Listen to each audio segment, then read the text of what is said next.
Je suis du genre des enfants qui aiment suivre le parent. Ma maman avec les chants à la régie Fécam. Et maintenant, ce jour, j'ai décidé de la suivre. Elle me dit que va à la maison, elle dit que non, aujourd'hui, je vais te suivre. C'est comme ça qu'elle elle marche, je suis derrière elle. Ma tante lui a dit que l'enfant, c'est qui marche comme ça, là, il faut la prendre avec nous. Sinon, un taxi peut la renverser là. C'est comme ça qu'elle me prenne avec elle. On arrive au champ. Au champ, il y avait les chemins de fer. Et le train passait. C'est comme ça qu'elle a commencé à décortiquer le maïs. Et moi, j'arrangeais. J'enlevais les saletés sur ça.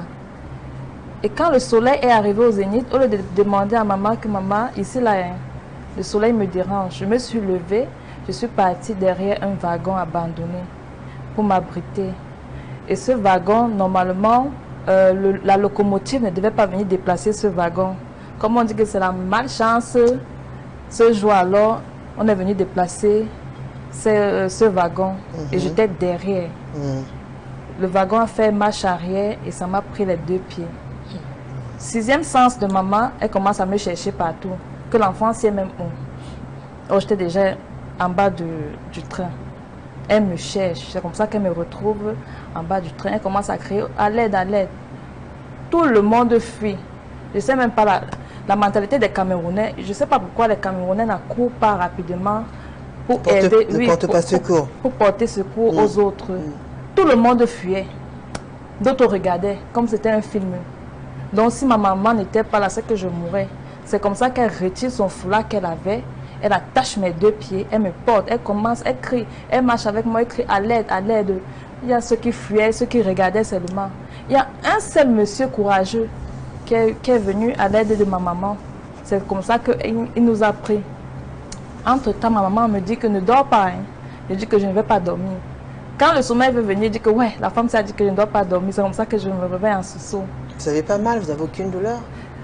Non. Vous ne sentez pas juste vos jambes? Je voulais juste dormir. Même à l'hôpital, elle m'a demandé qu'il faut que je lui promette de ne pas dormir. Parce qu'elle savait que le sommeil là, c'était pas le sommeil simple. À l'hôpital, elle n'avait même pas 5 francs. On dit qu'on ne me touche pas si c'est qu'il n'y a pas l'argent. C'est comme ça, de bouche à oreille, c'est arrivé dans les oreilles du directeur. Et le directeur vient aussi, il vient voir l'enfant que le train a écrasé. Il vient, commence à crier qu'elle n'a même pas de soins. C'est comme ça, comme Dieu fait les choses, on me met directement dans la salle d'opération. C'est lui qui a dépensé même pour les premiers soins et tout et tout. Il a appelé les docteurs, les chirurgiens. On m'a opéré. C'est vrai qu'on a demandé à maman qu'il ne faut pas qu'elle espère parce que je vais... Bon, on ne sait pas si je vais vivre. Parce que j'avais déjà perdu tout mon sang. Et vraiment, tout le monde, même les médecins ont dit qu'ils ne peuvent rien. Donc on va voir seulement si Dieu permet que je vive, je vais vivre. J'ai fait 1 semaine au coma. Ma maman, quand elle me surveillait, ma maman était là. Sans manger, sans boire, avec les mêmes habits et le sang. Wow. Je sens qu'elle a beaucoup prié. Je me suis réveillée. Mais bon, ça ne m'a pas traumatisée parce que je n'avais pas encore mis dans ma tête que j'étais en situation de handicap. Je ne savais pas ce qui veut dire le handicap. Même quand ma maman pleurait et ma tante, je leur disais que ouais, vous pleurez quoi? Ne pleurez pas, hein, mes pieds vont pousser. Elle repleure encore plus. Donc, tellement j'étais innocente que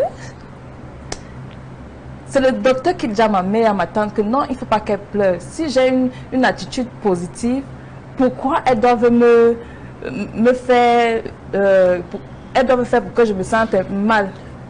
C'est comme ça que ma mère n'a plus rien dit. Jusqu'à j'ai grandi avant de constater que vraiment je suis handicapée.